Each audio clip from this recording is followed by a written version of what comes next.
স্বাগত জানাই ব্যবসা বাণিজ্য নিয়ে দীপ্ত টেলিভিশনের নিয়মিত আয়োজন নিটল টাটা বিজ ট্রেন্ডসে। অন্য অনেক কিছুর মতোই করোনা ভাইরাস বড় ধরনের প্রভাব ফেলেছে পণ্য বিপণন ব্যবস্থার উপর। করোনা পণ্য বিপণনের ক্ষেত্রে কি কি ঝুঁকি আর চ্যালেঞ্জ তৈরি করেছে তা নিয়ে আলোচনার জন্য প্রযুক্তির সহায়তায় আমাদের সঙ্গে যুক্ত হয়েছেন মার্কেটিংয়ের দীর্ঘদিনের শিক্ষক, জগন্নাথ বিশ্ববিদ্যালয়ের উপাচার্য ডক্টর মিজানুর রহমান। আমাদের সঙ্গে আরও আছেন জনাব আসিফ ইকবাল, ডিএমডি এফএমসিজি মেঘনা গ্রুপ অফ ইন্ডাস্ট্রিজ, এবং আমাদের সঙ্গে আরও আছেন ইন্টারন্যাশনাল ডিস্ট্রিবিউশন কোম্পানি লিমিটেডের ব্যবস্থাপনা পরিচালক আশরাফ বিন তাজ। আপনাদের সবাইকে আমন্ত্রণ জানাচ্ছি আমাদের আলোচনায়। প্রথমেই ডক্টর মিজানুর রহমান স্যারের কাছে জানতে চাইব, অর্থনীতিতে যখন বিনিয়োগ কমেছে, মানুষের আয় কমেছে, পণ্যের চাহিদা কমেছে, ঠিক সেই সময়টাতে আসলে বিপণন ব্যবস্থা কিরকম চ্যালেঞ্জের মুখে পড়েছে বলে আপনি মনে করেন? ধন্যবাদ। প্রথমে বলছি যে এই যে করোনা বিশ্ব মহামারী, এইটা আমাদের শুধু অর্থনীতিতে মন্দা না, আমাদের সমাজ, আমাদের রাজনীতি, আমাদের সংস্কৃতি সবকিছুতে একটা ঋণাত্মক প্রভাব নিয়ে আসছে। তো সবচেয়ে বেশি গুরুতর প্রভাবটা আসছে অর্থনীতিতে।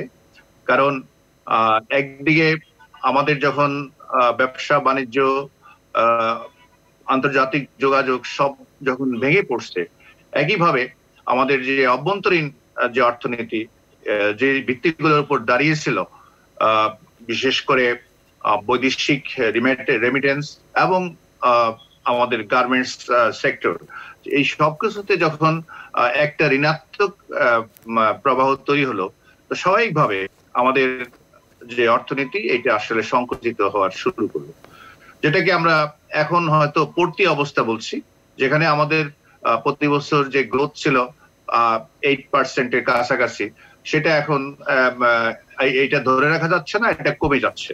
তো এটা হলো একটা ম্যাক্রো লেভেলের প্রভাব। কিন্তু আমাদের প্রত্যেকটা প্রতিষ্ঠান, ব্যবসায়িক প্রতিষ্ঠান, যেটাকে আমরা বলি বাণিজ্যিক স্থাপনা, যেগুলো আমাদের আছে, ছোট দোকান থেকে আরম্ভ করে একটা ছোটখাটো স্মল এন্টারপ্রেনিয়ারের যে উদ্যোগটা থাকে, কুটির শিল্প থেকে আরম্ভ করে একেবারে বড় বড় শিল্প গ্রুপ বা যেগুলোকে আমরা বলি ভারী শিল্প, সব ক্ষেত্রে এটার প্রভাবটা এখন আস্তে আস্তে স্পষ্ট হচ্ছে। এবং রেজাল্ট হচ্ছে যে বাজারে মানুষের যে কেনা বেচা, যেটার উপর অর্থনীতি সেটা প্রায় স্থবিরতা এসে গেছে। তো মূল সমস্যাটা হচ্ছে যে এখন মানুষের যে কনজাম্পশন, এটা কমে যাচ্ছে। আর এখন আগে যেই পরিমাণ জিনিস ভোগ করতো, তাদের আয় কমে যাওয়া, চাকরি চলে যাওয়া, অথবা ভবিষ্যৎ অনিশ্চয়তা, এই সকল কারণে তারা এখন আগের চেয়ে কম জিনিস কিনছে, অপচয় কম করছে। একইভাবে তারা এখন যে কোনো ক্রয় সিদ্ধান্তের ব্যাপারে ডিসিশন নেওয়ার সময় অনেক ভেবে চিন্তে, অনেক তথ্য নিয়ে সিদ্ধান্ত নিচ্ছে।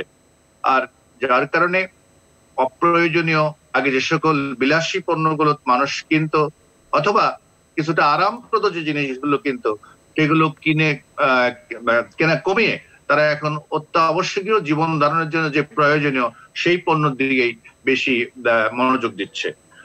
আর যখন স্বাভাবিক অবস্থা ছিল, যেই স্বাভাবিক মার্কেটিং কার্যক্রমের যে সকল উপকরণগুলো বা যে উপাদানগুলোকে আমরা খুব গুরুত্ব সহকারে বিবেচনা করতাম, এর মধ্যে প্রথমে যদি আমরা খুব স্ট্র্যাটেজিক পয়েন্ট অফ ভিউ থেকে বলি, যে মার্কেটকে আমরা ভাগ করতাম, আর ভাগ করার একটা সবচেয়ে বড় উল্লেখযোগ্য আমাদের মতন দেশে মার্কেট ভাগ করার একটা চলক হচ্ছে আয়ের ভিত্তিতে অথবা ইনকামের ভিত্তিতে, অর্থনৈতিক অবস্থার ভিত্তিতে মানুষকে ভাগ করা, উচ্চবিত্ত, মধ্যবিত্ত, নিম্ন মধ্যবিত্ত ইত্যাদি ইত্যাদি। এই যে ভাগটা আমাদের সনাতনভাবে চলে আসছিল, আমাদের কোম্পানিগুলো, বিশেষ করে প্যাকেটজাত পণ্য যারা তৈরি করতো সেই কোম্পানিগুলো, খাদ্যদ্রব্য বা এসেনশিয়াল আইটেম যারা তৈরি করতো সেই কোম্পানিগুলো, এই ভাগটা যেভাবে করতো, সেই ভাগ এখন আর করা যাচ্ছে না। কারণ আমাদের দরিদ্র জনগোষ্ঠী যেই পরিমাণ ছিল, সে তার সাথে গিয়ে আরো প্রায় 1.5 কোটি 2 কোটি লোক এখন দরিদ্র সীমার কাছাকাছি চলে গেছে। আর যাদেরকে আমরা মধ্যবিত্ত, উচ্চবিত্ত বলতাম, তাদের মধ্যেও অনেকেই কাজ চলে যাওয়া অথবা তাদের ব্যবসা বাণিজ্য স্থবির হয়ে যাওয়া, বন্ধ হয়ে যাওয়ার কারণে তারা এখন দরিদ্র সীমার দিকে চলে আসছে, অথবা তাদের মধ্যে দারিদ্র্যের একটা অনুভূতি চলে আসছে, অর্থাৎ খুব অনিশ্চিত একটা ভবিষ্যতের কথা চিন্তা করে যাদের কাছে কিছু টাকা পয়সা হয়তো আসেও, তারাও কিন্তু এখন আর এটা সেইভাবে আগের মতো খরচ করতে চাচ্ছে না। যার কারণে ডিসক্রিশনারি যে খরচগুলো, যে সকল খরচগুলো মানুষ আবশ্যকীয় ভাবে করতেই হয়, কম্পালসারি এক্সপেন্ডিচার, এর বাইরে মানুষ এখন আর ইচ্ছা হলে যে কাজগুলো করতো তাদের আরামের জন্য, বিনোদনের জন্য, অথবা ভ্রমণের জন্য, অথবা সামাজিক আনুষ্ঠানিকতা গুলো মেনটেন করার জন্য, সেগুলো আসলে কমিয়ে দিচ্ছে। এর রেজাল্ট হচ্ছে ওভারঅল ভোগ্যপণ্যের বাজারে একটা বিরাট স্থবিরতা চলে আসছে। আর একই সাথে বিনিয়োগ কমে যাওয়ার কারণে সেটা আমাদের বিভিন্ন শিল্পেই আছে। সেটা যদি আমরা গৃহ নির্মাণ শিল্প বলি, এটা যেটার মধ্যে লক্ষ লক্ষ লোক ইনভলভ ছিল, সেখানে স্থবিরতা আসছে। যার কারণে গার্মেন্টসে যারা কাজ করতো তারা অনেক গার্মেন্টস বন্ধ হওয়ার কারণে বাড়িতে চলে যাচ্ছে। আমাদের বহু লোক বিদেশে যারা কাজ করতো তারা বিদেশ থেকে ফেরত আসছে। এই সবকিছু মিলে আমাদের যে মার্কেটটা যেভাবে আমরা ভাগ করতাম, স্তর বিন্যাস করতাম, সেই স্তর বিন্যাসের মধ্যে একটা বড় ধরনের ভাঙন আমরা এখন লক্ষ্য করছি। তো সেখানে মার্কেটার যারা আসছে, আমাদের যারা মার্কেটিং এর সাথে সংশ্লিষ্ট, তাদেরকে নতুন করে তাদের প্রোডাক্ট, তাদের প্রাইসিং স্ট্র্যাটেজি, তাদের প্রমোশন স্ট্র্যাটেজি অথবা ডিস্ট্রিবিউশন যে প্রসেস, সেটা পরিবর্তন করতে হচ্ছে। প্রোডাক্ট একেবারে এখন এসেনশিয়াল প্রোডাক্ট, অথবা যেটা আগে অপেক্ষাকৃত কারুকার্যময় অথবা ফ্যাশনেবল যে প্রোডাক্ট গুলো ছিল, সেগুলো যেহেতু মানুষ এখন অ্যাভয়েড করতে চাচ্ছে, তাদেরকে কোর বেনিফিটের দিকে বেশি নজর দিতে হবে। মূল্য মানুষ সংবেদনশীল হবে, বরং মানুষ মূল্য যাচাই করার জন্য সে অনেক দূর পর্যন্ত যেতে রাজি আছে। যার কারণে প্রাইস সেন্সিটিভ একটা মার্কেটে প্রাইসকে এখন একটা খুব মুখ্য একটা অস্ত্র হিসাবে প্রতিযোগীরা পরস্পরের বিরুদ্ধে ব্যবহার করার চেষ্টা করবে। তো সেই ক্ষেত্রে আমার যেটা উপলব্ধি, সেটা হচ্ছে যে মূল্য হ্রাস করে যে ধ্বংসাত্মক প্রতিযোগিতা কোম্পানিগুলো যদি লিপ্ত হয়, তাহলে এক পর্যায়ে গিয়ে অনেক কোম্পানি বাজার থেকে উচ্ছেদ হয়ে যাবে এবং শেষ পর্যন্ত ভোক্তারাই ক্ষতিগ্রস্ত হবে। কারণ প্রতিযোগী যদি বাজারে একসময় চলে যায়, স্বাভাবিক অবস্থা আসলে বরং প্রতিযোগিতা যখন দুর্বল হয়ে পড়বে, তখন এই মার্কেটে খুব বেশি একটা সুবিধা ভোক্তারা পাবে না।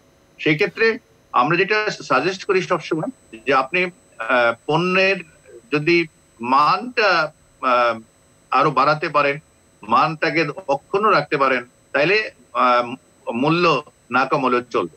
আর মূল্য যদি আপনি ধন্যবাদ ডক্টর মিজানুর রহমান, আপনাকে ধন্যবাদ। আমরা আবার আপনার কাছে যাব। জনাব আসিফ ইকবালের কাছে আপনার কাছে একটু জানতে চাইবো, আপনাদের মেঘনা গ্রুপের অভিজ্ঞতাটা আসলে কি? এই সময় বিপণনটা আসলে কতটুকু বিপন্ন অবস্থায় আছে? জনাব আসিফ ইকবাল। যেটা আমি আপনাদেরকে বলবো, এটা হচ্ছে মেঘনা গ্রুপ অফ ইন্ডাস্ট্রিজ বাংলাদেশের ওয়ান অফ দ্য লার্জেস্ট, এবং এই লার্জেস্ট কনগ্লোমারেটের যে ডাইভার্সিটি, সেখানে অনেক ধরনের ব্যবসা আছে। আপনারা যদি বিশ্বের দিকে তাকান, তাহলে আপনি দেখবেন যে বিশ্ব আসলে চলমান থাকে ট্রাভেল, তারপরে হচ্ছে অ্যাকোমোডেশন এবং ফুড, এই তিনটার উপরে। তো ট্রাভেল, অ্যাকোমোডেশন এবং রেস্টুরেন্টস, এই পুরো ব্যবসাটাই, এই পুরো জায়গাটাই, এই পুরো ইন্ডাস্ট্রিটা, ওয়ার্ল্ড ওয়াইড ইন্ডাস্ট্রিটাই এখন প্রচন্ডভাবে হুমকির মুখে। তো আমাদের যে ডাইভার্সিফাইড যে বিজনেসগুলো আছে, সেখানের মধ্যে আপনারা জানেন যে আমরা একটা গ্রোয়িং কোম্পানি ছিলাম। ইভেন 3 বছর আগেও আমাদের টোটাল ইন্ডাস্ট্রি ভার্টিক্যাল ছিল 33 থেকে 35টা, 5 বছর আগেও।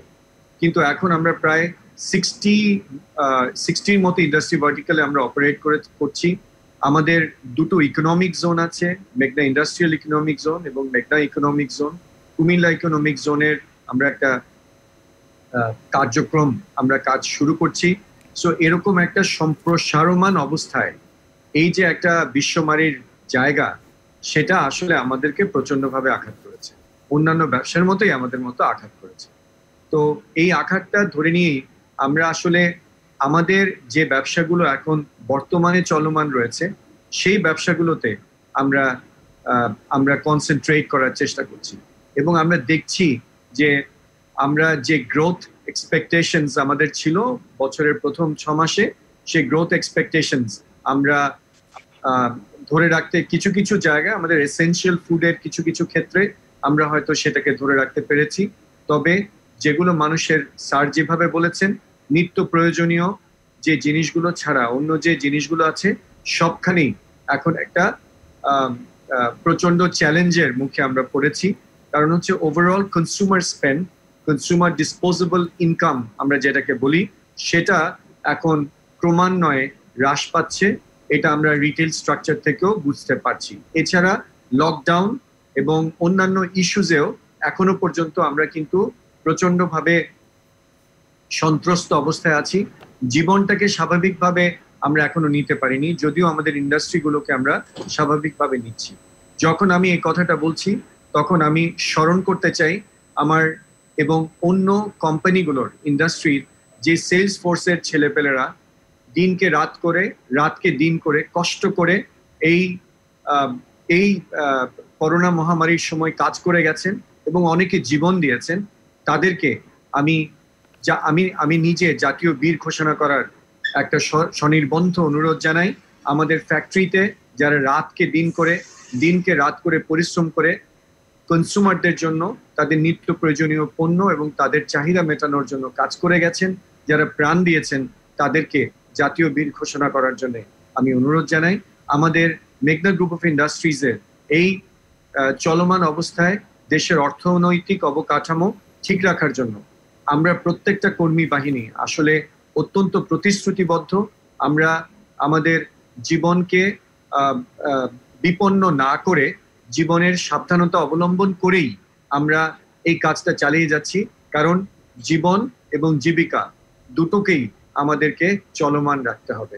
তো সেভাবে আমরা কাজ করছি, তবে অনেক চ্যালেঞ্জের মুখে আমরা কাজ করছি। জনাব আসিফ ইকবাল, আপনাকে ধন্যবাদ। এবার আমি একটু জনাব আশরাফ সাহেবের কাছে যাব। আপনার প্রতিষ্ঠান তো আসলে প্রায় পুরোটাই বিপণন নির্ভর, আপনারা কিভাবে পার করছেন এই করোনার সময়টাকে? ধন্যবাদ। আমরা ডিফারেন্ট কোনো কিছু আসলে ফেস করছি না। মিজান স্যার যা বললেন, আমাদের শ্রদ্ধেয় স্যার আসিফ ভাই যা বললেন, আসলে সমস্যাটা তো সামগ্রিকভাবে একই। আমরা সবাই আমি আর আসিফ ভাই দুইজনই আমরা এফএমসিজি ইন্ডাস্ট্রিকে রিপ্রেজেন্ট করি, ফাস্ট মুভিং কনজিউমার গুডস। তো আমি যেমন আমার পার্সোনালি তো আমাদের ম্যানুফ্যাকচারিং কোম্পানি না, আমরা ডিস্ট্রিবিউশন কোম্পানি। আমরা যেটা দেখেছি যে শুরু থেকে এখন পর্যন্ত এপ্রিল মে মাসের যে ভয়াবহতাটা ছিল, প্রাথমিকভাবে সবকিছু বন্ধ ছিল। জুন মাসে এসে কিছুটা স্বাভাবিকতা পেয়েছে, যখন থেকে সরকারি নির্দেশ অনুযায়ী এবং সরকারের সাপোর্ট নিয়ে আমরা ঈদের ইকোনমি থেকে কিন্তু সামান্য করে একটু একটু করে খুললাম এবং একটু জনজীবন আবার চালু হলো বলা উচিত। কিন্তু এখনো যদি আপনি দেখেন নর্মাল অপারেটিভ টাইম ট্রেডের জন্য কিন্তু হচ্ছে বিকেল 4টা পর্যন্ত সকাল থেকে, যেটা কিনা আগে রাত্রি 9টা-10টা পর্যন্ত ছিল। সো এখানে কিন্তু একটা স্ট্রেট 5 থেকে 6 ঘন্টার একটা ব্যবসায়িক সময় কিন্তু কম। 2 নম্বর হচ্ছে আপনি সুপার মার্কেট গুলোতে যদি দেখেন, সেটাও বিকেল 4টা পর্যন্ত। শুধু ফার্মাসি ওষুধের দোকান গুলোকে আমাদেরকে রাত পর্যন্ত অপারেট করতে দেওয়া আছে। এর পাশাপাশি আমরা কোম্পানিগুলি থেকে যেটা হচ্ছে, আমরা এমপ্লয়ি সেফটির জন্য, কর্মী বাহিনী নিরাপত্তার জন্য কিন্তু আমরা আসলে তাদের মুভমেন্ট থেকে শুরু করে, তাদের কাজের ধরন থেকে শুরু করে, তাদের ট্রাভেল থেকে শুরু করে সবকিছু কিন্তু একটু সংকুচিত। সো অ্যাজ এ রেজাল্ট এই করোনা কিন্তু আমাদেরকে প্রচন্ডভাবে আঘাত করেছে। আমরা যেভাবে করে আমাদের স্যার যেটা বলছিলেন, বাংলাদেশ যেভাবে করে এগিয়ে যাচ্ছিল, যে আমাদের জিডিপি 8%-এর উপরে করে গ্রো করছিল, সেটা যেমন স্থবির হয়ে একটু ঋণাত্মক প্রভাব যেটা পড়েছে, আমাদের সবগুলো কোম্পানিতেই একটা ঋণাত্মক প্রভাব পড়েছে। যারা কিনা আমরা একটু সেই ক্যাটাগরিগুলি হ্যান্ডেল করি, যাদেরটাকে আমরা ডিসক্রিশনারি ক্যাটাগরিতে আমরা ফেলতে পারি। এসেনশিয়াল ফুড, হেলথ আপনার হাইজিন, এই সমস্ত প্রোডাক্ট গুলোতে তেমন কোনো ইম্প্যাক্ট হয়নি, বরং হাইজিন প্রোডাক্টে বরং আরো গ্রোথ এসছে অনেক, because that has become essential. কিন্তু যেগুলো একটু জীবন উপভোগ করার জন্য এক্সট্রা যে সমস্ত জায়গায় মানুষের খরচ হতো লাইফটাকে একটু সুন্দর করার জন্য, সেই সমস্ত জায়গায় ম্যাসিভ একটা কাট ডাউন হয়েছে এক্সপেন্সেসের, সেটার একটা প্রভাব অবশ্যই আমরা ফেস করছি। দর্শক, সময় হয়েছে একটা বিরতি নেবার, আশা করি সঙ্গেই থাকবেন।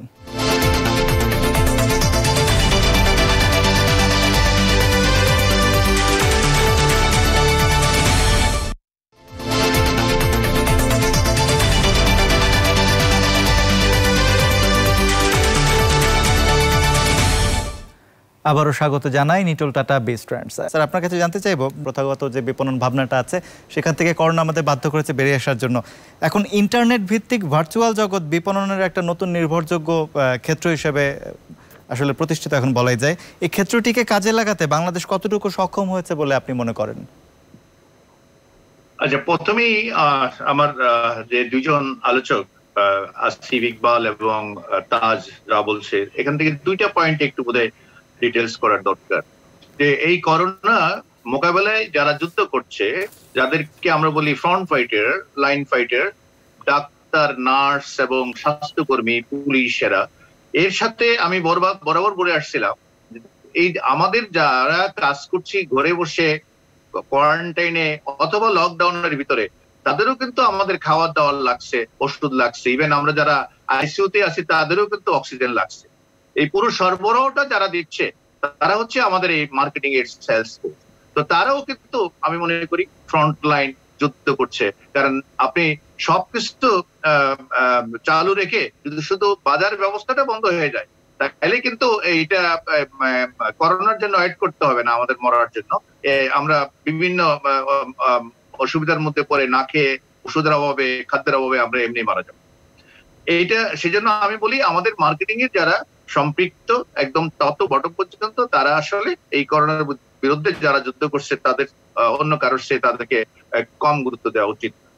আর রাজ যেটা বললো যে সময়, দোকানের সময় কমিয়ে আনা, এটা আমি আরো 2 মাস আগে এই কথাটা আমি পত্রিকায় লিখেছিলাম যে আপনি যদি মনে করেন যে ভিড়াভিড়ি কমাবেন, সোশ্যাল ডিস্টেন্সিং মেনটেন করবেন দোকানে, তাহলে দোকানের সময়টা বাড়াতে হবে। দোকানের সময়টা যদি আপনি না বাড়িয়ে এটাকে যদি 9টা 4টা করেন, তাহলে তো ওই অল্প সময়ের মধ্যে বেশি লোক যাবে দোকানে। যারা অফিস করবে তারা যাবে কখন? তারা ভিড়াভিড়ি করবে 4টার সময়, অফিসের সময়। সেই ক্ষেত্রে আমি বলছিলাম বরং সকাল 9টা থেকে রাত্র 11টা পর্যন্ত দোকান খোলা রাখলে, এবং এটাকে যদি রোটেশন করে দেওয়া হয়, একটা ঘোষণা করে দেওয়া হয় সিটি কর্পোরেশন থেকে যে সার্টেন এইজের লোকরা, ইয়াং যারা 40-এর ঊর্ধ্বে অনূর্ধ্ব বয়স, তারা সকালবেলায় যাবে, আর বিকেল 4টা থেকে 6টা পর্যন্ত 40 থেকে 60-এর ঊর্ধ্ব লোকরা বা এর ঊর্ধ্ব লোকরা যাবে, আর সন্ধ্যার পরে যারা স্বামী স্ত্রী অথবা পরিবার নিয়ে মার্কেটিং এ যেতে চায় তারা যাবে। এভাবে যদি আপনি স্প্রেড করে দেন, তাহলে সোশ্যাল ডিস্টেন্সিংটা মেনটেন হবে। তবে তাজ হয়তো জানে না, ইতিমধ্যে সরকার আমার পরামর্শ শুনছে বলে বলছি না, এখন এটা 7টা পর্যন্ত করছে, আজকে থেকে বোধহয় এখন সন্ধ্যা 7টা পর্যন্ত। আমি মনে করি এটা 11টা পর্যন্ত করলে বরং সোশ্যাল ডিস্টেন্সিংটা মেনটেন হবে। যারা স্বাস্থ্য বিধি মেনে চলার জন্য বলেন, সেখানে সোশ্যাল ডিস্টেন্সিং অথবা আইসোলেশন, কোয়ারেন্টাইন যে কথাগুলো বলেন, সেইগুলো পশ্চিমা দেশে প্রয়োগ করাই খুব কঠিন। আর আমাদের দেশে তো একেবারেই অসম্ভব, কারণ আমাদের দেশের যে জনঘনত্ব, সেই ঘনত্বের, জনসংখ্যার যে ঘনত্ব, এর মধ্যে সোশ্যাল ডিস্টেন্সিং, আইসোলেশন এগুলো মানে খুবই, বিশেষ করে আইসোলেশন যে ব্যাপারটা হয়, আপনি ফিনল্যান্ডে বলেন, স্ক্যান্ডিনেভিয়ান দেশে বলেন, ওই নিউজিল্যান্ডে বলেন, ওইসব দেশে মানুষ এমনি আইসোলেশনে থাকে, ওখানে ওইভাবে সামাজিক জীবন বলতে কিছু নাই।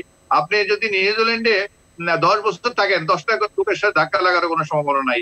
প্রতি বর্গ কিলোমিটারে মানুষ বসবাস করে 27 জন। তো এরকম অনেক শহর আছে যেখানে পার বর্গ কিলোমিটারে মানুষ 300 এরকম শহর আছে। তো আমি বলছি আমাদের দেশে এই কনসেপ্ট গুলো কার্যকর হচ্ছে না। আমাদের আসলে যে জিনিসগুলো দরকার ছিল, স্বাস্থ্য যারা বিশেষজ্ঞ তারাও আমাদেরকে সঠিকভাবে নির্দেশনা দিচ্ছে কিনা আমি জানি না, কিন্তু লকডাউন করা যেটা, এটা খুব একটা ফলদায়ক হবে না, বরং ঘরের মধ্যে কনফাইন থাকা। যে অসুস্থ হবে তার টেস্টও করার দরকার নেই। আমি মনে করি যদি সে উপসর্গ থাকে সে বাড়িতেই থাকুক এবং অন্যদের থেকে আইসোলেশনে থাকুক, তাইলে কিন্তু সমস্যার সমাধান হবে। আর এবার আসছেন আমাদের মার্কেটিং এর যারা লোকজন, তারা বিকল্প কি করতে পারে। যেহেতু সোশ্যাল ডিস্টেন্সিং মেনটেন করার কারণে অথবা কোয়ারেন্টাইন থাকার কারণে মানুষ ঘরের মধ্যে আবদ্ধ, বাইরে যেতে পারছে না, তো এটার মধ্যে আপনি দেখবেন আমাদের দেশে অনেকগুলো অনলাইন প্রতিষ্ঠান তারা এখন বাড়িতে বাড়িতে তাদের যাদের অর্ডার মতো জিনিস পৌঁছে দিচ্ছে। আজকে দেখলাম বেঙ্গল মিট নামে একটা বড় মাংস প্রক্রিয়াজাত কোম্পানি, তারা ঘোষণা করছে যে আপনি শুধু টাকাটা দিয়ে দিবেন আর আপনার খুব পছন্দ মতো গরুটা আপনি অনলাইনে পছন্দ করে দিবেন, আর গরু তাদের আধুনিক কসাইখানায় জবাই হয়ে একদম প্রসেস করে প্যাকেট আপনার বাসায় চলে আসবে। এটা হলো বেঙ্গল মিট। আমি বলছি যে ঘটনাগুলো কিভাবে ঘটছে। তো এখন বড় বড় কনজিউমার গুডস যারা কোম্পানিগুলো আছে, তাদেরকে traditional way of distribution system যেটা আছে, হোলসেলার, রিটেল, ডিলার এবং দোকানে দোকানে বিক্রি করা, এটা থাকবে, এটা উচ্ছেদ হবে না কিন্তু। কারণ মানুষকে কেসলেস অথবা ডিস্টেন্সে টাচ টেস্ট করা অত সোজা হবে না, কারণ মানুষের কতগুলো ইনহেরেন্ট ক্যারেক্টারিস্টিক্স আছে। তো মানুষ সহজে এই টাচলেস অথবা জিনিস ধরে দেখা, দূর থেকে পেমেন্ট করে দেওয়া যে অথবা পেমেন্ট পাওয়ার যে বিষয়গুলো, এগুলো অভ্যস্ত হতে অনেক সময় লাগবে। কিন্তু এই আপৎকালীন সময়ে কিন্তু এই কাজটা আমাদের কোম্পানিগুলো একটা, এর আগেও আমি একদিন বলছিলাম যে ম্যাগনা গ্রুপ অফ ইন্ডাস্ট্রি বা আমাদের যেগুলো কনজিউমার গুডস এর অন্যান্য কোম্পানি আছে, এসিআই অথবা ইন্টারন্যাশনাল ডিস্ট্রিবিউটর, যাই হোক, তারা যদি এরকম সাইড বাই সাইড, অর্থাৎ তাদের কনভেনশনাল ডিস্ট্রিবিউশন সিস্টেম যেটা আছে, এর বাইরে গিয়ে একটা ভার্টিক্যাল ডিস্ট্রিবিউশন সিস্টেম, মানে নিজস্ব একটা ডিস্ট্রিবিউশন সিস্টেম এটা অনলাইন বেসিসে যদি ভিত্তিতে করতে পারে, আর কনজিউমারদের রিকোয়ারমেন্ট অনুযায়ী যদি একটা মান্থলি প্যাকেজ তারা ডেভেলপ করতে পারে। সে ফর এক্সাম্পল, একটা 4 মেম্বার or 5 মেম্বার ফ্যামিলির জন্য কি কি লাগতে পারে, এটা তার সিস্টেম কনসার্ন গুলো মিললে, অথবা সাথে আরেকটা কোম্পানিকে নিয়ে যদি এমন হয় যে একটা হোল একটা প্যাকেট ফর 1 মান্থ একটা সাশ্রয়ী মূল্যে দিতে পারে, যে চাল, ডাল, আটা, তেল, লবণ, যা কিছু একটা ফ্যামিলির রিকোয়ারমেন্ট লাগে, অথবা ফ্যামিলিগুলো থেকে রিকোয়ারমেন্ট নিয়ে একটা অ্যাভারেজ একটা ফ্যামিলির জন্য যা মান্থলি লাগতে পারে, এটা ডিফারেন্ট সাইজ হতে পারে, family size, small, medium, large, এই 3 রকমের প্যাকেট রেডি করে কোম্পানিকে অর্ডার দিবে, আর কোম্পানির ভ্যান গাড়ি এসে বাসায় দিয়ে চলে যাবে। এটা একটা সিস্টেম কিন্তু ডেভেলপ হতে পারে, যেটা আমাদের এক্সিস্টিং সিস্টেম যেটা আছে এর পাশাপাশি। এটা আমি আগে একবার সাজেস্ট করেছি। আর একটা জিনিস মনে রাখতে হবে, যখনই কোম্পানিগুলো বিভিন্ন রকমের সংকটে পড়ে, আর্থিক সংকটে পড়ে, শুধু এই করোনার কারণে না, মন্দা আরো অনেক সময় আসছে, বহুবার আসছে এবং আরো আসবে। যখনই মন্দা আসে তখনই কোম্পানির মালিকরা মনে করে প্রথম আমার টাকা সাশ্রয় করার খাত হচ্ছে মার্কেটিং। এই মার্কেটিংটা কাট করে দিই, কিছু লোকের চাকরি টার্মিনেট করে দিই, কিছু লোকের বেতন কমিয়ে দেয়, অ্যাডভার্টাইজিং বন্ধ করে দেয়, এই কাজগুলো করে। আমি মনে করি এটা হচ্ছে সর্বনাশী কাজ। কোম্পানিগুলোর জন্য সবচেয়ে মারাত্মক ক্ষতিকর কাজ হবে মার্কেট থেকে হারিয়ে যাওয়ার ঘটনাও কিন্তু ঘটছে, যখন আপনি মানুষের মন থেকে চলে যাবেন। সেই জন্য মানুষের এখন অফুরন্ত সময়, সোশ্যাল মিডিয়াতে তারা বেশি সময় দিচ্ছে, টেলিভিশনে বেশি সময় কাটাচ্ছে। এখনই হচ্ছে মানুষের মনে অবস্থান নেওয়ার জন্য একটা উপযুক্ত সময় কিন্তু।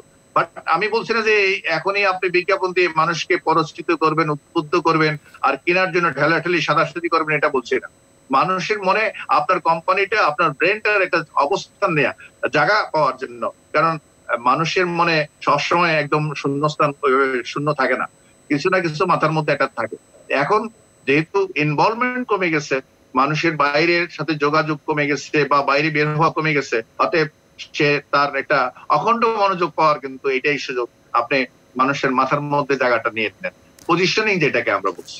জি, ধন্যবাদ মিজানুর রহমান, আপনাকে ধন্যবাদ, আপনি আমাদের সঙ্গে থাকুন। আমরা এখন জনাব আসিফ ইকবালের কাছে যাব। আসিফ ইকবাল, অনলাইনে ভার্চুয়াল জগতে বিপণনে আসলে আপনাদের অভিজ্ঞতাটা কেমন? অনলাইনে আমরা যে কাজ করছি সে অনলাইনের আমাদের অভিজ্ঞতাটা is quite nascent I would say, যে আমরা মাত্র যাত্রা শুরু করেছি। এবং যেটা দেখা যাচ্ছে সেটা হচ্ছে যে মানুষের নির্ভরতা কনভেনশনাল চ্যানেল থেকে অনলাইনের দিকে অনেক বেশি বেড়ে গেছে। সো এখন এই জায়গাটায় আমরা আসলে তৈরি হওয়ার চেষ্টা করছি, বিকজ আমরা মনে করছি যে এখানে ইন্টারঅ্যাক্টিভ কন্টেন্টের দরকার আছে। অগমেন্টেড রিয়ালিটি এবং virtual reality would become reality actually. So সেটার একটা দরকার আছে। এখানে নিউ ব্রিড এসইও বা আপনার সার্চ ইঞ্জিন অপটিমাইজেশনের যে নতুন নতুন ধারণাগুলো সেগুলো চলে আসবে। আমরা ই কমার্সকে এখন এবং সোশ্যাল মিডিয়া মিলে সোশ্যাল কমার্স নামে একটা নতুন কনসেপ্ট আমাদেরকে দেখতে হবে। এবং smart bidding for getting attention in Google বা অ্যাডের ক্ষেত্রে smart bidding will become very very popular. So সেজন্য আমরা মনে করি যে 2022-এর ভিতরে almost 70% of enterprises world wide, Bangladesh সহ, এরা will get with immersive technologies. এই ইমার্সিভ টেকনোলজিতে আপনার অগমেন্টেড রিয়েলিটি এবং virtual reality will play a big role, because আমরা যেহেতু এখন সোশ্যাল ডিস্টেন্সিং বা এই জিনিসগুলো আসলে রাতারাতি এটা চেঞ্জ হয়ে যাবে না। মানুষ কিন্তু তার হোম অফিসের কনসেপ্টটাকে নিয়ে চিন্তা করবে, তার এক্সপেন্ডিচার্স কমানোর কথা চিন্তা করবে, মানুষের দূরত্ব বজায় রেখে কাজ করার উপরে মানুষের নির্ভরতা বাড়বে।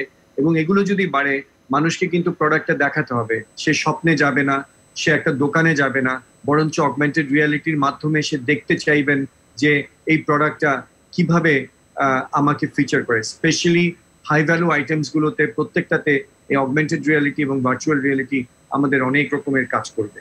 এবং আপনি দেখবেন যে আমরা এখন যে ভার্টিক্যাল অ্যাডভার্টাইজিং, আমরা যে হরাইজন্টাল অ্যাডভার্টাইজিংটা করি, আমাদের টিভি স্ক্রিন যেরকম সেরকম স্ক্রিন করি, এখন কিন্তু আপনি দেখবেন যে মোবাইল স্ক্রিন যেভাবে আছে সেইভাবে আসলে অ্যাডভার্টাইজমেন্ট গুলোকে বানাতে হবে।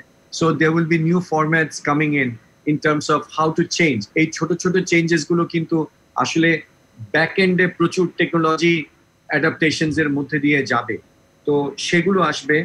তারপরে আমরা যেটা বলছি যে মানুষ আসলে, আপনি খেয়াল করেছেন কিনা জানি না, বাটা খুব very recently has introduced chat shop in WhatsApp. So তারা ওই অর্ডার নেওয়ার জন্য তাদের সমস্ত স্টোরস গুলোতে তারা চ্যাট শপ করেছে এবং ওখান থেকে তারা এমপ্লয়ীদের সাথে কথাবার্তা বলে এবং ওখান থেকে ছবি দিয়ে জিনিসপত্র পাঠাচ্ছে।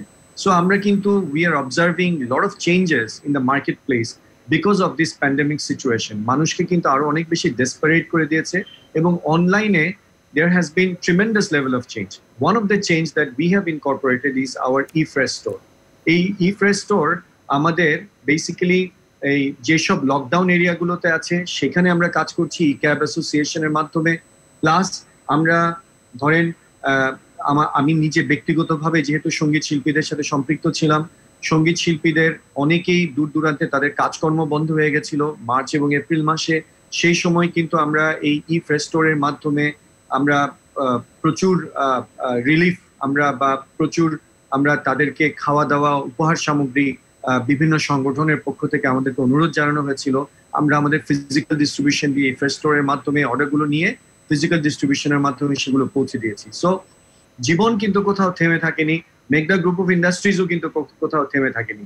আমরা কিন্তু চেষ্টা করেছি মানুষের পাশে থাকার জন্য দুঃসময়ে, এবং ওইখানে অনলাইন টেকনোলজি যেভাবে আমাদেরকে ব্যবহার করতে হয়েছে সেটা আমরা করছি। সো একটা জিনিস হচ্ছে আপনার পণ্যের পরিচিতির জন্য, পণ্যের ইমেজ বাড়ানোর জন্য একটা কাজ।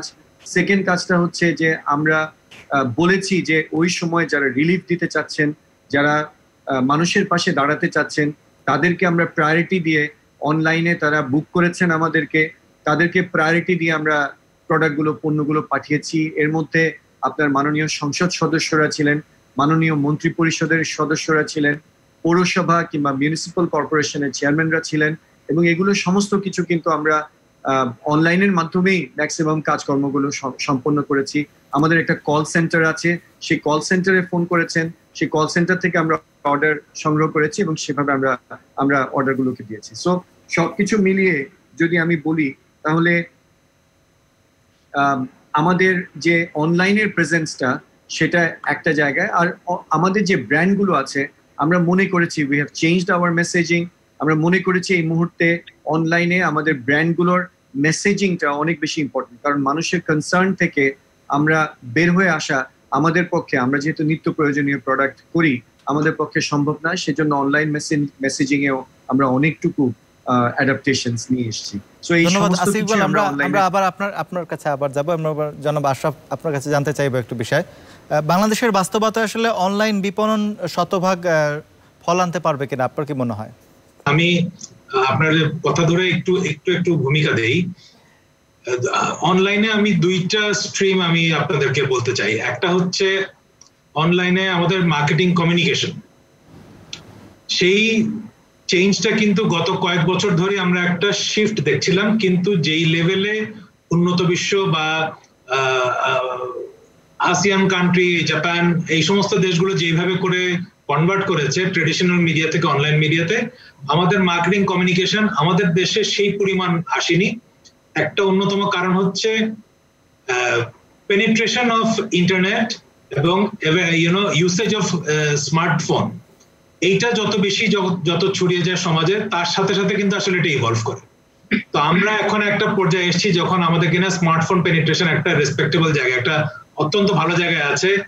আমাদের কানেকশন এখন 4G কানেকশন, সো একটা স্টেবল একটা জায়গায় এসছে, যখন কিনা এখন আসলে অনলাইন মার্কেটিং কমিউনিকেশন একটা অত্যন্ত ইম্পর্টেন্ট একটা রোল প্লে করবে। এবং আমরা লার্জ কর্পোরেশন গুলি থেকেও আমরা কিন্তু দেখছি যে বাজেট অ্যালোকেশনে আগে যেটা ওনারা অনেক বলা হচ্ছে যে যথেষ্ট কনজারভেটিভ ছিল, এখন কিন্তু ওনারা এখানে একটু উদারতা এনেছেন এবং একটা সাবস্ট্যান্সিয়াল বাজেট আস্তে আস্তে ভবিষ্যৎ বিল্ডিং এর জন্য এই অনলাইনে বা ভার্চুয়াল প্ল্যাটফর্মের জন্য ওনারা অ্যালোকেট করছেন।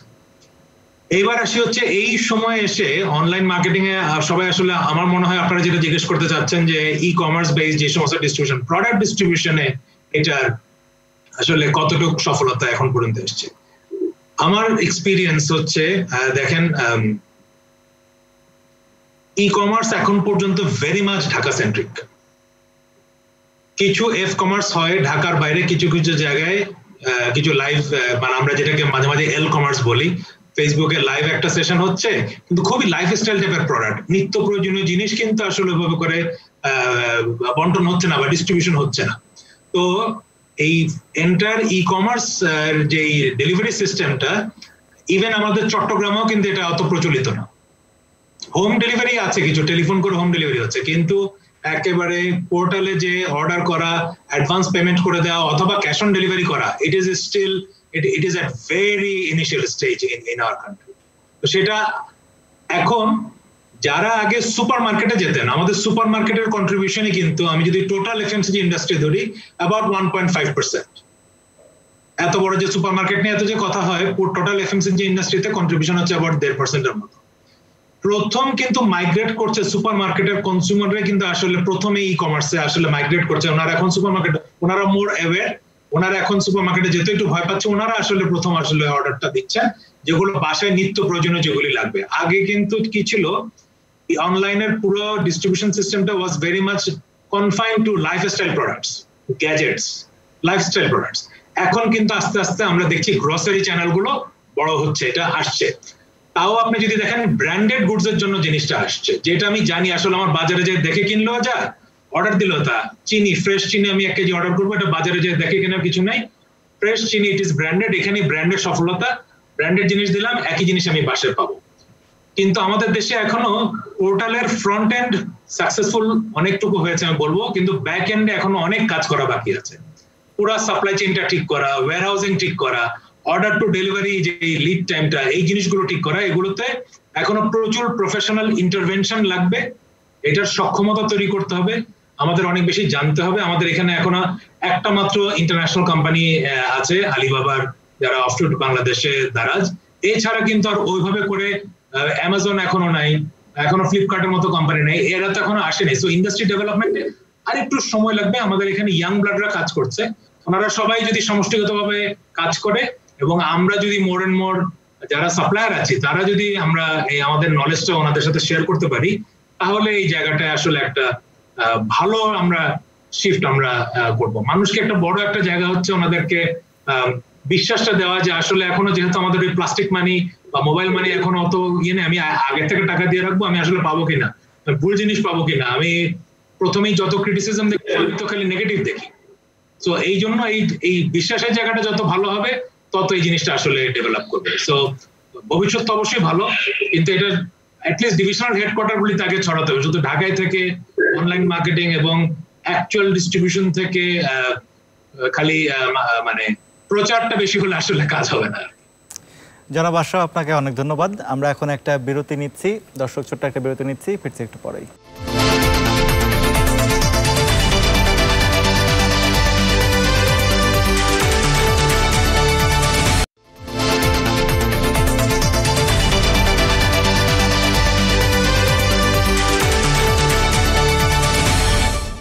আবারও আমন্ত্রণ জানাই নিটল টাটা বেস্ট ট্রেন্ডস আলোচনার পর্যায়ে। আমরা আসলে জনাব আশরাফের কাছে জানতে চাইব, এখনো তো কেউ নিশ্চিত করে বলতে পারছে না যে করোনার তাণ্ডব আসলে কতদিন স্থায়ী হবে। সেক্ষেত্রে যদি এই অসময় দীর্ঘতর হয়, কয়েক বছর ধরে চলে, সেক্ষেত্রে আপনাদের টিকে থাকার কর্মপরিকল্পনাটা আসলে কি করছেন আপনারা? আমাদের শ্রদ্ধেয় মিজান স্যার সংকটে মার্কেটিং একটা সিরিজ লিখেছেন সম্প্রতি, এবং এখন পর্যন্ত স্যার সম্ভবত 6 নম্বর লেখাটা বেরিয়েছে। জি, 6টা চ্যাপ্টার আছে সেখানে।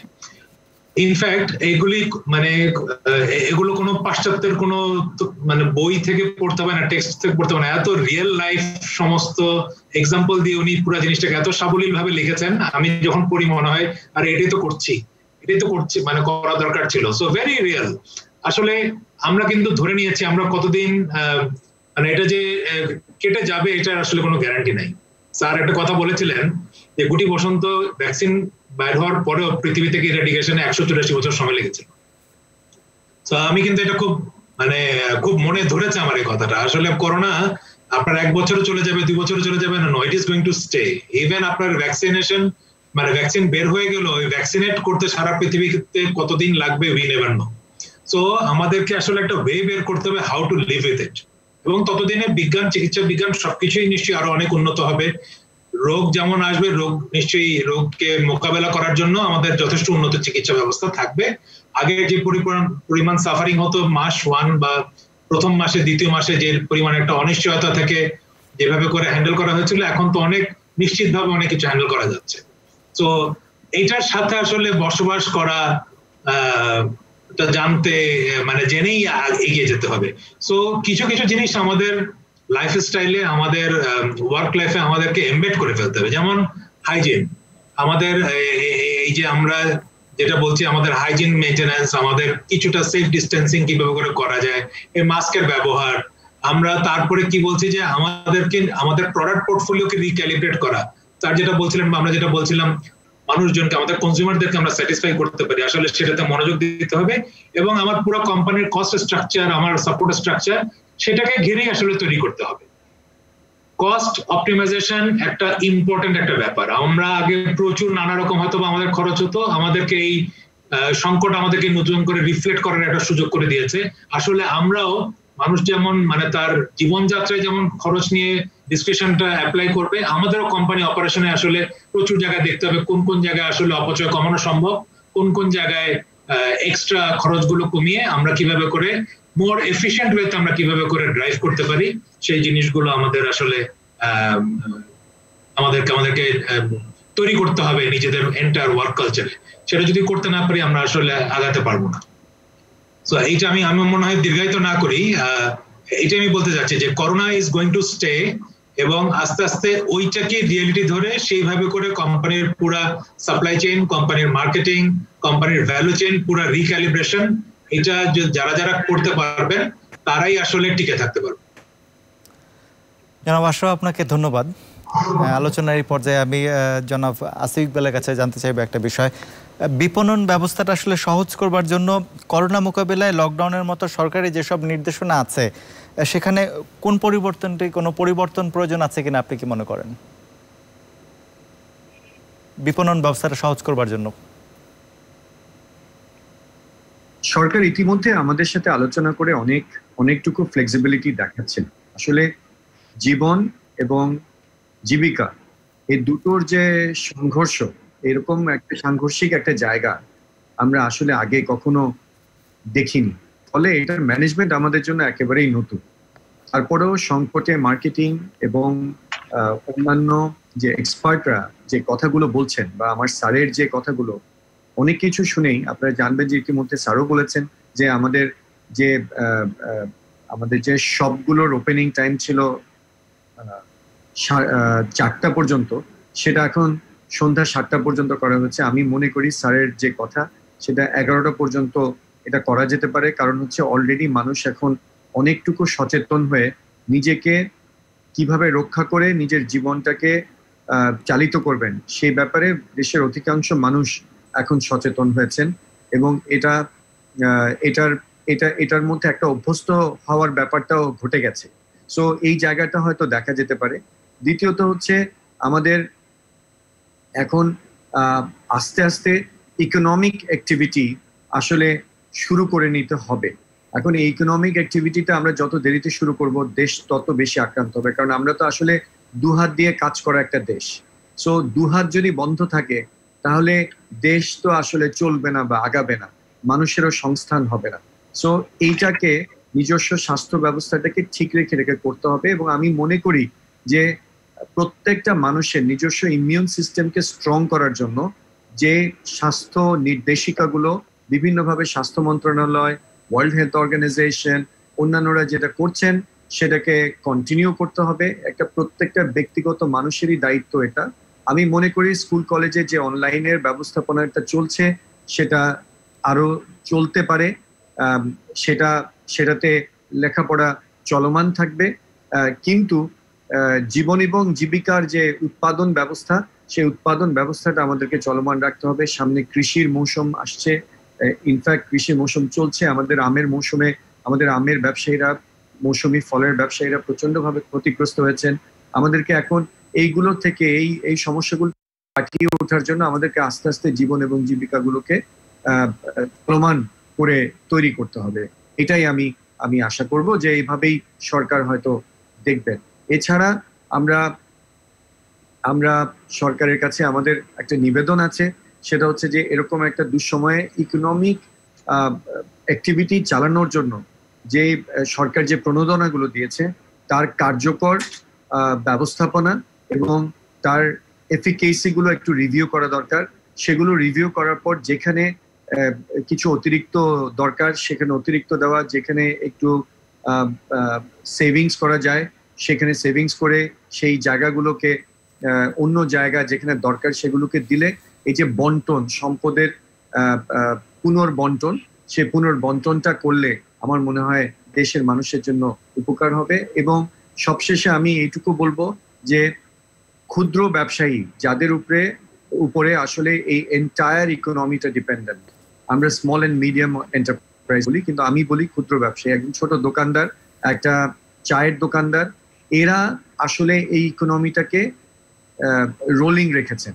সো এই ক্ষুদ্র ব্যবসায়ীদের দিকে তাকাতে হবে। প্রত্যেকটা ইন্ডাস্ট্রিয়াল সেক্টর ধরে ক্ষুদ্র ব্যবসায়ীরা যাতে সরকারি প্রণোদনাটার বেনিফিটটা পেয়েছে কিনা এটার একটা ইভ্যালুয়েশন দরকার, এবং যদি না পেয়ে থাকে সেটাকে রিভিশন করে যে সম্পদটা এখনো পর্যন্ত ইউটিলাইজেশন হয় নাই সেটা যদি আমরা জুলাই থেকে ডিসেম্বর প্রান্তিকে সেটাকে আমরা যদি ইউটিলাইজ করতে পারি সেটা আমাদের জন্য আরো বেশি কল্যাণ বয়ে আনবে বলে আমি মনে করি, এবং আমাদের প্রবৃদ্ধিটা তাড়াতাড়ি করে আমরা ঘুরে দাঁড়িয়ে প্রবৃদ্ধির পথে আমরা যেতে পারবো বলে আমরা মনে করি। ধন্যবাদ জনাব আসিফ ইকবাল। একই জিনিস আসলে ডক্টর মিজানুর রহমানের কাছে জানতে চাইবো, আপনাকে দিয়ে স্যার শেষ করব। আপনি কি মনে করছেন যে এই অর্থনীতি স্বাভাবিক হতে আসলে কতদিন সময় লাগতে পারে? আচ্ছা, ধন্যবাদ। প্রথমে আমি দুটো কথা বলি। আমরা এতক্ষণ যেটা আলোচনা করলাম বেশিরভাগ আলোচনায় আমরা করলাম মার্কেটিং বা মার্কেটার্স পয়েন্ট অফ ভিউ থেকে, কোম্পানিগুলো কিভাবে এখন তাদের পণ্য পৌঁছে দিবে, বিজ্ঞাপন কিভাবে দিবে, অ্যাডজাস্ট কিভাবে করবে সেগুলোর কথা বলছি। কিন্তু আসলে পুরো অর্থনীতিটা আসলে নির্ভর করে ডিমান্ডের উপর, অর্থাৎ বাজারে ক্রেতারা কি জিনিস কিনতে যাচ্ছে, কতটুকু কিনতে যাচ্ছে, সেটা যদি ওইখানটায় যদি কাজ না করে সাপ্লাই সাইডে কাজ করে, এই দিয়ে কিন্তু অর্থনীতিকে সবল রাখা যাবে না। প্রণোদনার কথা আসছে, আমার স্নেহভাজন আসিফ ইকবাল বলছে প্রণোদনা প্যাকেজ, এগুলো মাননীয় প্রধানমন্ত্রী অনেক ক্ষেত্রেই যেখানে যেখানে প্রয়োজন সেখানে দিচ্ছেন এবং সেখানে ডিস্ট্রিবিউশনটা যেভাবে হওয়া উচিত সেভাবে হবে বলে আশা করি। কিন্তু তারপরেও আমি যেটা বলতে চাচ্ছি, এই প্রণোদনা দিয়ে বা মানুষকে চাল দিয়ে অথবা মাঝে মধ্যে ত্রাণ দিয়ে অথবা সোশ্যাল সেফটি নেটওয়ার্ক দিয়ে, ওই যে আমরা দরিদ্রদেরকে সহায়তা করছি, এইগুলো দিয়ে অর্থনীতিকে বাঁচানো যাবে না। অর্থনীতিকে বাঁচানোর জন্য একটাই বুদ্ধি, সেটা হচ্ছে মার্কেট মেকানিজম, বাজার চালু করে দিতে হবে। বাজারে যদি জিনিস বেচা কিনে শুরু হয়, তাহলে অর্থনীতির অন্য সেক্টরগুলি অটোমেটিক সক্রিয় হবে এবং অর্থনীতি বেঁচে যাবে। কিন্তু এই না করে যদি আপনি বন্ধ রেখে ওখানে প্রণোদনা দেওয়ার জন্য চেষ্টা করেন, সেটা দিয়ে হয়তো সাময়িকভাবে 2-1 মাস হয়তো চলা যাবে, কিন্তু দীর্ঘমেয়াদে অর্থনীতিকে চালু রাখার জন্য আপনাকে মার্কেট মেকানিজম, বাজারের উপর নির্ভর করতে হবে, বাজার ওপেন রাখতে হবে। যে যতটুকু পারুক যখন কিনবে, সেটাই একটা মাল্টিপ্লায়ার পদ্ধতিতে ইন্ডাস্ট্রির উপর গিয়ে প্রভাব পড়বে, শিল্পায়ন বা শিল্প উৎপাদনের উপর গিয়ে প্রভাব পড়বে। অতএব মার্কেটকে চালু রেখেই সবকিছু করতে হবে। আর আশরাফ তাজ যেটা বলে গেল যে আমাদের অনলাইন মার্কেটিং সেটা কতটা এগোবে, কতটা ডেভেলপ করবে, আমি যেটা বলতে চাই, আমাদের এখানে যে সুপার স্টোর গুলোর কথা বলছি, টোটাল রিটেইলের 1%-এরও কম এখানে বেচা কিনে হচ্ছে। এর মানে হচ্ছে এই দোকানগুলো যখন বিশ্বের অন্য দেশের আদলে যখন তৈরি করা হয় এই সুপার স্টোর গুলো, এদিক দিয়ে সাপ্লাই আসপেক্টটা ঠিক আছে, দোকানের সাজসজ্জা এবং অ্যাসর্টমেন্ট অফ প্রোডাক্ট এগুলো ঠিক আছে, কিন্তু সমস্যাটা দেখা দেয় আমাদের যে কাস্টমার যারা আছে, ইভেন আরবান কাস্টমার, ঢাকা শহরের যারা কাস্টমার, তারাও কিন্তু আমাদের বার্গেনিং করার যে বিষয়টা, বিশেষ করে শহরে মহিলারা বাজারে যখন যায়, তারা খুব দেখে দেখে ঘুরে ঘুরে এবং দরদাম করে, অর্থাৎ দোকানদার যে দাম চাইলো সেটার থেকে যদি 500 টাকা কমানো যায়, ওইটাকে একজন কাস্টমার তার জিতে যাওয়া বলে মনে করে। এই যে সাইকোলজিক্যাল ব্যাপারটা, এটা কিন্তু দূর হতে অনেক সময় লাগবে। কারণ ওই সকল দোকানে ফিক্সড প্রাইসে মালামাল কেনার মানে হচ্ছে যে আপনি দোকানদারের কথাই শুনতে বাধ্য হলে, মানুষ তার নিজের কথাটা উপরে রাখতে চায়। অতএব বার্গেনিং করে ঠকলেও সে মনে করে যে আমি তো আমার কথায় জিনিসটা কিনলাম, দোকানদারের কথায় কিনলাম না, দোকানদার এটা 1500 টাকা চাইছিল, আমি একটা 800 টাকা দিয়ে কিনে আনলাম। এই একটা মেন্টাল সেট আপ কিন্তু এই আমাদের ইভেন শহরে মহিলাদের মধ্যেও আছে, পুরুষের মধ্যেও আছে। এইটা যতক্ষণ পরিবর্তন না হবে, অনলাইন আপৎকালীন ব্যবস্থা হিসেবে হয়তো অনেকে বিপদে পড়ে গেছে, বাজারে যেতে পারছে না ভয়ে, করোনার ভয়ে, এখন হয়তো এটাকে নিয়ে নিচ্ছে। কিন্তু আমি মনে করি না আমাদের কনজিউমার যারা ভোক্তা বা ক্রেতা, তাদের মেন্টাল সেটআপের মধ্যে একটা পরিবর্তন যদি না আসে, আর এটা আসার জন্য আবার এই আমাদের যারা মার্কেটিং এর লোক, তাদেরকে সেই ভূমিকাটা পালন করতে হবে। কারণ এখনো অনলাইনে অর্ডার দিয়ে মানুষ টাইমলি না পাওয়া, যে জিনিস দেখানো হলো সেই জিনিস না দেয়া, অথবা যে জিনিস যেভাবে ডেলিভারি দেওয়ার কথা ছিল সেভাবে ডেলিভারি, এই কমপ্লেন গুলো এখনো আছে। আমাদের দুই দিকে সমস্যা আছে, একদিকে কাস্টমাররা এটাতে অভ্যস্ত হচ্ছে না, আশ্বস্ত হতে পারছে না, আর অনলাইনে যারা এই ইতিমধ্যে শুরু করছেন তারাও আসলে খুব দক্ষতার সাথে কিছু ব্যতিক্রম বাদ দিলে তারাও সেটা করতে পারতেছে না। এটা আমাদের সময় লাগবে। ডক্টর মিজানুর রহমান, আপনাকে অনেক ধন্যবাদ। যখন করোনা কেটে যাবে, এই আমাদের কিন্তু আবার আগের মার্কেটিং, ট্র্যাডিশনাল মার্কেটিং, এটাতেই আবার অভ্যস্ত হব। কিন্তু যোগাযোগ, ডক্টর মিজানুর রহমান, আপনাকে অসংখ্য ধন্যবাদ। আপনাদের তিনজনকেই আসলে অসংখ্য ধন্যবাদ আমাদের সঙ্গে আলোচনায় যোগ দেওয়ার জন্য। দর্শক, সময় হয়েছে বিদায় নেবার। এতক্ষণ সঙ্গে থাকার জন্য ধন্যবাদ। আবারও দেখা হবে নিটল টাটা বেস্ট ট্রেন্ডসে অন্য কোনো জরুরি আলোচনা নিয়ে। সে পর্যন্ত সতর্ক থাকুন, সুস্থ থাকুন, দীপ্তর সঙ্গে থাকুন।